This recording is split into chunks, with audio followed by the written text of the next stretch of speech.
Hi കൂട്ടുകാർ, അസ്സലാമു അലൈക്കും വറഹ്മത്തുള്ളാഹി തആല വബറകാതുഹു. 7ാം ക്ലാസ് ഇംഗ്ലീഷ് മീഡിയം സ്കൂൾ മദ്രസയിലെയും ബോർഡിംഗ് മദ്രസയുടെയും കീഴിലെ 7ാം ക്ലാസ്സിലെ അദ്ദർസുസാനി രണ്ടാമത്തെ പാഠം മസാഇലുൽ ഫിഖ്ഹിലെ രണ്ടാമത്തെ പാഠം വ അൻസൽനാ മിനസ് സമാഇ മാഅൻ തഹൂറ. ആകാശത്ത് നിന്ന് തുഹൂറായ വെള്ളത്തെ ഞാൻ ഇറക്കിയിരിക്കുന്നു. നമുക്ക് മനസ്സിലാക്കാം, പാഠത്തിലേക്ക് കടക്കാം. ബിസ്മില്ലാഹിർ റഹ്മാനിർ റഹീം. ആദ്യം നമുക്ക് ഈ ബോക്സ് ഒന്ന് വായിച്ച് മനസ്സിലാക്കാം. ഒരാൾ ചോദിച്ചു, നബിയെ, ഞങ്ങൾ കടൽ യാത്ര ചെയ്യുന്നവരാണ്. കുറച്ച് വെള്ളം മാത്രമേ കൂടെ കരുതാറുള്ളൂ. ആ വെള്ളം കൊണ്ട് ഉളൂ ചെയ്യുകയാണെങ്കിൽ ഞങ്ങൾ ദാഹിച്ചവശരാകും. കടൽ വെള്ളം ഉപയോഗിച്ച് ഉളൂ ചെയ്യാൻ പറ്റുമോ? നബി സല്ലല്ലാഹു അലൈഹി വസല്ലമ പറഞ്ഞു, അതെ, കടൽ വെള്ളം തഹൂറാണ്. കടൽ ജീവികളുടെ ശവങ്ങൾ ഹലാലുമാണ്. മനസ്സിലാക്കുക, കടലിലെ വെള്ളം തഹൂറാണ്, കടൽ ജീവികളുടെ ശവങ്ങൾ ഹലാലുമാണ്. മനസ്സിലാക്കുക കേട്ടോ. നമുക്ക് പാഠം മനസ്സിലാക്കാം. സ്വയം ശുദ്ധിയുള്ളതും നജസിനെയും അശുദ്ധിയെയും ശുദ്ധിയാക്കാൻ കഴിയുന്നതുമാണ് തുഹൂറായ വെള്ളം. എന്താണ് തുഹൂറായ വെള്ളം? സ്വയം ശുദ്ധിയുള്ളതും നജസിനെയും അശുദ്ധിയെയും ശുദ്ധിയാക്കാൻ കഴിയുന്നതുമാണ് തുഹൂറായ വെള്ളം. നജസിനെയും അശുദ്ധിയെയും ശുദ്ധിയാക്കാൻ ഉപയോഗിക്കുന്ന വെള്ളം ഏത്? തുഹൂറായ വെള്ളം. ഇതിന് മുത്തലക്കായ വെള്ളം എന്നും പറയും. തുഹൂറായ വെള്ളത്തിന് മുത്തലക്കായ വെള്ളം എന്നും പറയും. എന്നാൽ നാരങ്ങാനീര് പോലുള്ള വസ്തു കലർന്ന വെള്ളമെന്ന് പറയാൻ പറ്റാത്ത വിധം ഗുണവ്യത്യാസമുണ്ടായാൽ അത് തുഹൂറായ വെള്ളമല്ല. അതിനാൽ അത് ശുദ്ധീകരണത്തിന് യോഗ്യമല്ല. അപ്രകാരം ഗുണവ്യത്യാസമുണ്ടായിട്ടില്ലെങ്കിൽ അതുപയോഗിച്ച് ശുദ്ധി ചെയ്യാവുന്നതാണ്. അതായത് തുഹൂറായ വെള്ളം, നല്ല വെള്ളത്തിലെ നാരങ്ങാ നീര് പോലുള്ള വസ്തു കലർന്ന് വെള്ളത്തിന് ഗുണവ്യത്യാസമുണ്ടായാൽ അത് തുഹൂറായ വെള്ളമല്ല, അത് ശുദ്ധീകരണത്തിന് യോഗ്യമല്ല. അപ്രകാരം ഗുണവ്യത്യാസമുണ്ടായിട്ടില്ലെങ്കിൽ അതുപയോഗിച്ച് ശുദ്ധി ചെയ്യാവുന്നതാണ്. മനസ്സിലാക്കാം. കരിക്കിൻ വെള്ളം, പനിനീർ വെള്ളം തുടങ്ങിയ തോഹിറായ വെള്ളവും ശുദ്ധീകരണത്തിന് പറ്റില്ല. കരിക്കിൻ വെള്ളം, പനിനീർ വെള്ളം തുടങ്ങിയവ തോഹിറായ വെള്ളങ്ങളാണ്. അതൊന്നും ശുദ്ധീകരണത്തിന് പറ്റില്ല. സ്വയം ശുദ്ധി ഉണ്ടെങ്കിലും നജസിനെയും അശുദ്ധിയെയും ശുദ്ധിയാക്കാൻ അവക്ക് കഴിയില്ല. സ്വയം ശുദ്ധിയുള്ളതാണ്, എന്നാൽ നജസിനെയും അശുദ്ധിയെയും ശുദ്ധിയാക്കാൻ കഴിയില്ല. അതാണ് തോഹിറായ വെള്ളം. സ്വയം ശുദ്ധിയുള്ളതും നജസിനെയും അശുദ്ധിയെയും ശുദ്ധിയാക്കാൻ കഴിയാത്തതുമായ വെള്ളമാണ് തോഹിറായ വെള്ളം. എന്നാൽ കെട്ടി നിന്നതുകൊണ്ടോ സമീപത്തെ മരത്തിലെ ഇലകൾ കൊഴിഞ്ഞു വീണതുകൊണ്ടോ മരത്തടി പോലുള്ള വസ്തുക്കൾ വെള്ളത്തിലിട്ടോ കുളച്ചെടി, മണ്ണ് തുടങ്ങിയവ കലർന്നോ ഗുണവ്യത്യാസമുണ്ടായാൽ കുഴപ്പമില്ല. അത് തുഹൂറായ വെള്ളം തന്നെയാണ്. കെട്ടി നിൽക്കുന്ന വെള്ളം, അതിൽ സമീപത്തെ മരത്തിലെ ഇലകൾ കൊഴിഞ്ഞു വീണതുകൊണ്ടും മരത്തടി പോലുള്ള വസ്തുക്കളൊക്കെ വെള്ളത്തിൽ ഇട്ടിട്ടുണ്ട്, കുളച്ചെടികൾ ഉണ്ടായിട്ടുണ്ട്, അതുകൊണ്ടൊക്കെ മണ്ണ് കലർന്ന് ഗുണവ്യത്യാസമുണ്ടായാൽ കുഴപ്പമില്ല. അത് തുഹൂറായ വെള്ളം തന്നെയാണ്. മുസ്തഅമലായ വെള്ളം തുഹൂറല്ല. മുസ്തഅമലായ വെള്ളം തുഹൂറല്ല. എന്താണ് ഈ മുസ്തഅമലായ വെള്ളം എന്ന് പറഞ്ഞാൽ? ഫർലായ ശുദ്ധീകരണത്തിന് ഉപയോഗിച്ച വെള്ളമാണ് മുസ്തഅമൽ. ഫർലായ ശുദ്ധീകരണം, അതായത് ഉളൂയിൽ മുഖം കഴുകൽ ഫർലാണ്. ഉളൂയിൽ മുഖം കഴുകിയ വെള്ളം മുസ്തഅമലാണ്. അപ്പം ഉളൂയിൽ മുഖം കഴുകൽ ഫർലാണ്. അതിൽ കഴുകിയ വെള്ളം നമ്മൾ എടുത്തു വെച്ച് മറ്റൊരു ശുദ്ധീകരണത്തിന് ഉപയോഗിക്കാൻ പാടില്ല. അത് തുഹൂറല്ല, അത് മുസ്തഅമലായ വെള്ളമാണ്. മനസ്സിലാക്കാം. അതിനാൽ അതുപയോഗിച്ച് കഴുകാൻ പാടില്ല. വെള്ളം 2 കുല്ലത്തിൽ താഴെയാണെങ്കിൽ മാത്രമേ മുസ്തഅമലാവുകയുള്ളൂ. 2 കുല്ലത്തിൽ താഴെ, അതായത് ഒരു വലിയ പാത്രം, ടാങ്ക് പോലുള്ള 2 കുല്ലത്ത് എന്ന് പറഞ്ഞാൽ 191 ലിറ്റർ കൂടുതലുള്ള വെള്ളമാണ് 2 കുല്ലത്ത്. 191 ലിറ്റർ വെള്ളം, അത് ഉള്ള വെള്ളമാണ് 2 കുല്ലത്ത്. ആ 2 കുല്ലത്ത് വെള്ളത്തിൽ നമ്മളെന്താണ്, ഉളൂ ചെയ്ത വെള്ളം, അതിൽ തന്നെ ഉളൂ ചെയ്ത് അതിൽ തന്നെ ഉളൂവിൽ വെള്ളം അതിലേക്ക് തന്നെ ആയാൽ അത് മുസ്തഅമലാവുകയില്ല. മനസ്സിലാക്കുക. 2 കുല്ലത്തിൽ താഴെയുള്ള വെള്ളമാണെങ്കിൽ അതിലേക്ക് നമ്മൾ മുഖം കഴുകിയ വെള്ളം അതിലേക്ക് തന്നെ ആയാൽ അത് മുസ്തഅമലാവും. മനസ്സിലാക്കുക. അപ്പം 2 കുല്ലത്തിൽ താഴെയുള്ള വെള്ളമാണെങ്കിൽ മാത്രമേ മുസ്തഅമലാവുകയുള്ളൂ.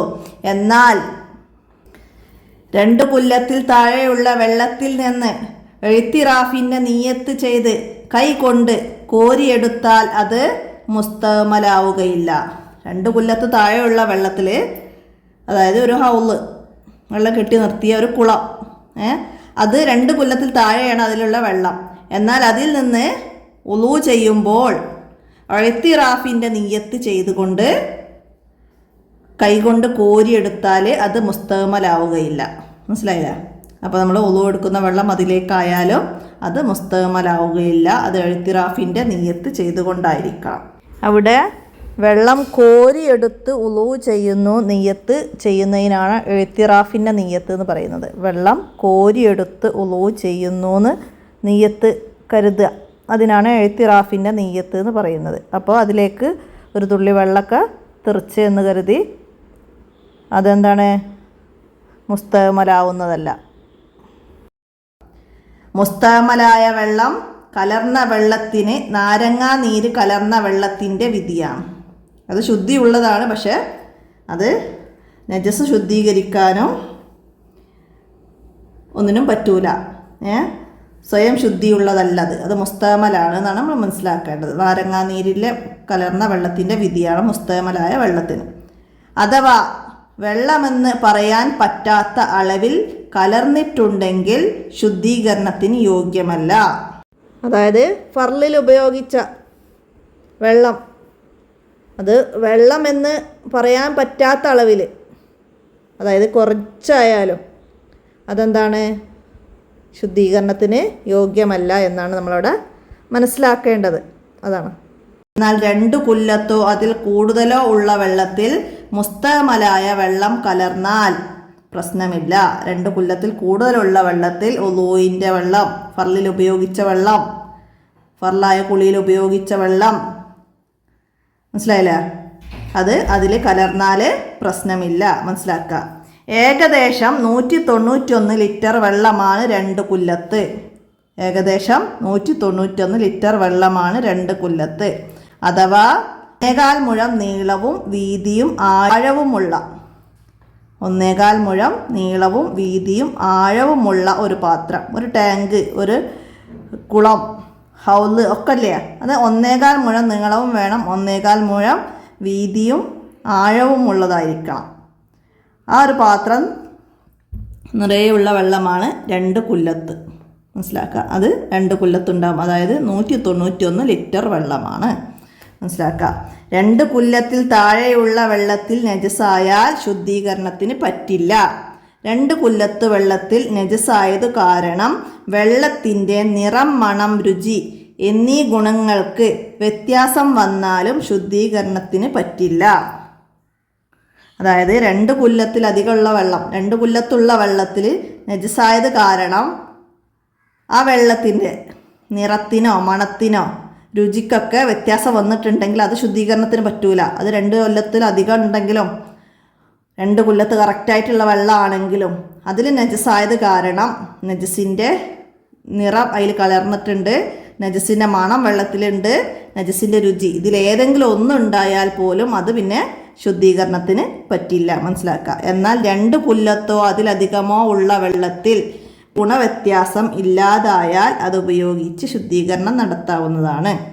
2 കുല്ലത്തിലോ വെള്ളത്തിലോ അതിലധികമോ ഉള്ള വെള്ളത്തിലോ എന്തെങ്കിലും നജസായാൽ അതിൻ്റെ നിറത്തിനും മണത്തിനും രുചിക്കൊന്നും ഒരു വ്യത്യാസവും വന്നിട്ടില്ല, അത് നല്ല വെള്ളം പോലെ തന്നെ ഉണ്ടെങ്കിൽ അത് ശുദ്ധീകരണത്തിന് നമുക്ക് ഉപയോഗിക്കാവുന്നതാണ്. അതുപയോഗിച്ച് ശുദ്ധീകരണം നടത്താവുന്നതാണ്. അപ്പോൾ 2 കുല്ലത്തിലുള്ള വെള്ളത്തിൽ നജസായാൽ അത് ശുദ്ധീകരണത്തിന് പറ്റുമോ എന്ന് ചോദിച്ചാൽ വെള്ളത്തിൻ്റെ നിറം, മണം, രുചി എന്നിവ വ്യത്യാസം വന്നിട്ടില്ലെങ്കിൽ അതുപയോഗിച്ച് ശുദ്ധീകരണം നടത്താവുന്നതാണ്.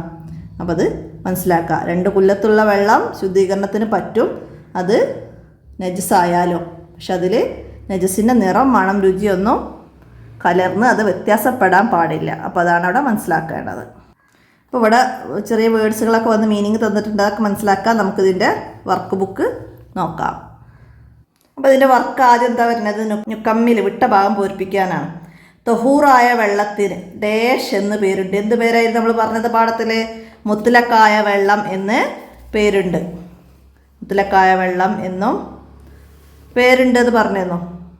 അപ്പം അത് പാഠത്തിൽ നമ്മൾ അടയാളപ്പെടുത്തിയിട്ട് അവിടേക്ക് തെറ്റില്ലാതെ എഴുതുക. അടുത്തത് എന്താണ്? ഉളൂഇൽ ഡാഷ് കഴുകിയ വെള്ളം മുസ്തഅമലാണ്. ഉളൂഇൽ മുഖം കഴുകിയ, ഉളൂഇൽ മുഖം കഴുകിയ വെള്ളം മുസ്തഅമലാണ്. ഇവിടെ നമ്മൾ വായിച്ചിരുന്നു ഉളൂഇൽ മുഖം കഴുകിയ വെള്ളം മുസ്തഅമലാണ്. അപ്പം അതിൽ വന്നതുപോലെ ഇതൊക്കെ മുസ്തഅമലായ വെള്ളം ഡാഷ് അല്ല, എന്താണ്, തുഹൂർ അല്ല എന്നൊക്കെ നമുക്ക് വരാം. അപ്പോൾ അതൊക്കെ മനസ്സിലാക്കുക. അടുത്തത് 2 കുല്ലത്ത് വെള്ളം ഏകദേശം ഡാഷ് ലിറ്ററാണ്. എത്രയായിരുന്നു? 191 ലിറ്ററാണ്. ഏകദേശം 191 ലിറ്ററാണ്. എഴുതട്ടോ. അടുത്ത് മാച്ച് ചെയ്യാൻ വന്നതാണ്. എന്താണ്? തോഹിർ. തോഹിർ എന്ന് പറഞ്ഞാൽ എന്താണ്? സ്വയം ശുദ്ധിയുള്ളതും മറ്റൊന്നിനെ ശുദ്ധിയാക്കാൻ കഴിവില്ലാത്തതും. സ്വയം ശുദ്ധിയുള്ളതും മറ്റൊന്നിനെ ശുദ്ധിയാക്കാൻ കഴിവില്ലാത്തതുമാണ് തോഹിർ. അപ്പോൾ അതിൻ്റെ ബി നമുക്ക് കൂടെ എഴുതി കൊടുക്കാം. അപ്പോൾ അത് ക്വസ്റ്റ്യൻ ആൻസർ ആയിട്ടും പഠിക്കണം. എന്താണ് തോഹിറായ വെള്ളം എന്ന് പറഞ്ഞാൽ മനസ്സിലാക്കിയത് കേട്ടോ. അടുത്ത മുസ്തഅമൽ. എന്താണ് മുസ്തഅമൽ? എന്താണ്? ഫർളായ ശുദ്ധീകരണത്തിന് ഉപയോഗിച്ചത്. ഫർളായ ശുദ്ധീകരണത്തിന് ഉപയോഗിച്ച വെള്ളമാണ് മുസ്തഅമൽ. അപ്പോൾ അതിൻ്റെ സി നമുക്ക് എഴുതാം. 2 കുല്ലത്ത്. 2 കുല്ലത്ത് എന്താണ്? 1.25 മുഴം നീളവും വീതിയും ആഴവും ഉള്ള പാത്രം നിറയെ വെള്ളമുണ്ടെങ്കിൽ അത് മുസ്തഅമലാണ്. അപ്പോൾ അതിൻ്റെ ഡി നമുക്കവിടെ എഴുതി കൊടുക്കാം. അടുത്തത് എന്താണ്? തൊഹൂർ. തൊഹൂർ എന്താണ്? സ്വയം ശുദ്ധിയുള്ളതും നജസിനെയും മറ്റും ശുദ്ധിയാക്കാൻ കഴിയുന്നത്. സ്വയം ശുദ്ധിയുള്ളതും ആവണം, മറ്റൊന്നിനെ ശുദ്ധിയാക്കാൻ, നജസിനെയൊക്കെ ശുദ്ധിയാക്കാൻ കഴിവുള്ളതുമാണ് തൊഹൂറായ വെള്ളം. അപ്പോൾ അതിൻ്റെ നമുക്കവിടെ എഴുതി കൊടുക്കാം. അപ്പോൾ അത് നന്നായിട്ട് പഠിക്കാം. മാച്ച് ചെയ്യാനും ക്വസ്റ്റ്യൻ ആൻസർ ആയിട്ടും വിട്ട ഭാഗം പൂരിപ്പിക്കാനൊക്കെ ആയിട്ട് വരാൻ മനസ്സിലാക്കാം. അടുത്ത നുജുബ് ചോദ്യങ്ങൾക്ക് ഉത്തരം എഴുതാനാണ്. ഏതാണ് തൊഹൂറായ വെള്ളം? ഏതാണ് തൊഹൂറായ വെള്ളം? അപ്പോൾ നമ്മൾ അവിടെ പറഞ്ഞിരുന്നു. അപ്പോൾ അതാണ് ഇവിടെ ചോദ്യം വന്നത്. എന്താണ്? നമുക്ക് എന്ത് എഴുതാം? പാഠത്തിൻ്റെ ഫസ്റ്റ് നമ്മൾ വായിച്ചിട്ടുണ്ട്. സ്വയം ശുദ്ധിയുള്ളതും നജസിനെയും അശുദ്ധിയെയും ശുദ്ധിയാക്കാൻ കഴിയുന്നതുമാണ് തൊഹൂറായ വെള്ളം. ഇതിന് മുത്തലക്കായ വെള്ളം എന്നും പറയുന്നു. നന്നായി മനസ്സിലാക്കി പഠിക്കാം. അടുത്തത് വെള്ളം മുസ്തഅമലാകും എപ്പോൾ? വെള്ളം മുസ്തഅമലാകുന്നത് എപ്പോഴാണ്? അപ്പം അതിൻ്റെ ആൻസറായിട്ട് നമുക്ക് എന്ത് എഴുതാം? ഫർളായ ശുദ്ധീകരണത്തിന് ഉപയോഗിച്ച വെള്ളമാണ് മുസ്തഅമൽ. ഫർളായ ശുദ്ധീകരണത്തിന് ഉപയോഗിച്ച വെള്ളം മുസ്തഅമലാകും. മനസ്സിലായില്ല? ഉളൂഇൽ മുഖം കഴുകിയ വെള്ളം മുസ്തഅമലാണ്. അപ്പം അത് ഫർളായ ശുദ്ധീകരണത്തിന് ഉപയോഗിച്ച വെള്ളമാണ് മുസ്തഅമൽ. ആ രീതിയിൽ മനസ്സിലാക്കാം. പിന്നെ നമുക്ക് ഉളൂഇൽ മുഖം കഴുകിയ വെള്ളം എന്ത് വെള്ളമാണെന്ന് ചോദിച്ചാൽ മുസ്തഅമൽ. ആ രീതിയിലൊക്കെ അത് മനസ്സിലാക്കണം. മനസ്സിലായില്ല? അപ്പോൾ ഫർളായ ശുദ്ധീകരണത്തിന് ഉപയോഗിച്ച വെള്ളമാണ് മുസ്തഅമൽ.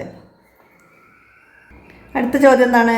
2 കുല്ലത്തിൽ താഴെയുള്ള വെള്ളം മുസ്തഅമലാകില്ല എപ്പോൾ? എപ്പോഴാണ്? അപ്പോൾ ഇത് കഴിഞ്ഞ വർഷം 7ാം ക്ലാസ് പഠിച്ചൊരു കുട്ടിയുടെ ബുക്കാണ്. അപ്പോൾ അവരെഴുതിയ ആൻസറൊക്കെ ശരിയാണോ എന്നൊന്നും ഞാൻ ചെക്ക് ചെയ്യുന്നില്ല. ഞാൻ ചോദ്യം വായിച്ച് പാഠബുക്കിൽ നിങ്ങൾക്ക് അടയാളപ്പെടുത്തി തരുന്നുണ്ട്. അപ്പോൾ അത് മനസ്സിലാക്കണം കേട്ടോ. ഇത് എഴുതിയത് പകർത്തി എഴുതണ്ട. അത് അക്ഷരത്തെറ്റുകളൊക്കെ വരാം. നമുക്ക് പാഠബുക്കിൽ അടയാളപ്പെടുത്തി മനസ്സിലാക്കും. 2 കുല്ലത്തിൽ താഴെയുള്ള വെള്ളം മുസ്തഅമലാകില്ല എപ്പോഴാണ്? ഇവിടുന്ന് എഴുതുക. 2 കുല്ലത്തിൽ താഴെയുള്ള വെള്ളത്തിൽ നിന്ന് ഇത്റാഫിൻ്റെ നിയ്യത്ത് ചെയ്ത് കൈകൊണ്ട് കോരിയെടുത്താൽ അത് മുസ്തഅമലാവുകയില്ല. മനസ്സിലാക്കിയിട്ട് എഴുതുക. അടുത്ത ചോദ്യം എന്താണ്? മുസ്തഅമലായ വെള്ളം കലർന്ന വെള്ളം ശുദ്ധീകരണത്തിന് യോഗ്യമല്ല എപ്പോൾ? എപ്പോഴാണ്? ഇവിടുന്ന് വെള്ളമെന്ന് പറയാൻ പറ്റാത്ത അളവിൽ കലർന്നിട്ടുണ്ടെങ്കിൽ ശുദ്ധീകരണത്തിന് യോഗ്യമല്ല. വെള്ളമല്ലെന്ന് പറയാൻ പറ്റാത്ത അളവിൽ കലർന്നിട്ടുണ്ടെങ്കിൽ ശുദ്ധീകരണത്തിന് യോഗ്യമല്ല. അടുത്തത് എന്താണ്? മുസ്തഅമലായ വെള്ളം കലർന്നാൽ പ്രശ്നമില്ല. ഏത് വെള്ളത്തിൽ? ഏത് വെള്ളത്തിലാണ് മുസ്തഅമലായ വെള്ളം കലർന്നാൽ പ്രശ്നമില്ലാത്തത്? ഇവിടുന്ന് എഴുതാം. 2 കുല്ലത്തോ അതിൽ കൂടുതലോ ഉള്ള വെള്ളത്തിൽ മുസ്തഅമലായ വെള്ളം കലർന്നാൽ പ്രശ്നമില്ല. അടുത്തത് 2 കുല്ലത്ത് വെള്ളം ശുദ്ധീകരണത്തിന് യോഗ്യമല്ല എപ്പോൾ? എപ്പോഴാണ് 2 കുല്ലത്ത് വെള്ളം ശുദ്ധീകരണത്തിന് യോഗ്യമല്ലാത്തത്?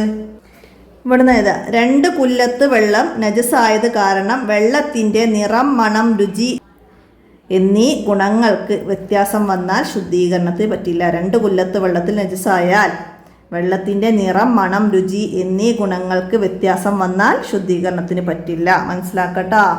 അപ്പോൾ അവിടെ ഒരു ചോദ്യം മനസ്സിലാക്കാം. എന്ത്? 2 കുല്ലത്തുള്ള വെള്ളത്തിൽ നജസായാൽ അതിൽ നിറം, മണം, രുചി എന്നിവ വ്യത്യാസപ്പെട്ടിട്ടില്ലെങ്കിൽ അതുപയോഗിച്ച് ശുദ്ധീകരണം നടത്താവുന്നതാണ്.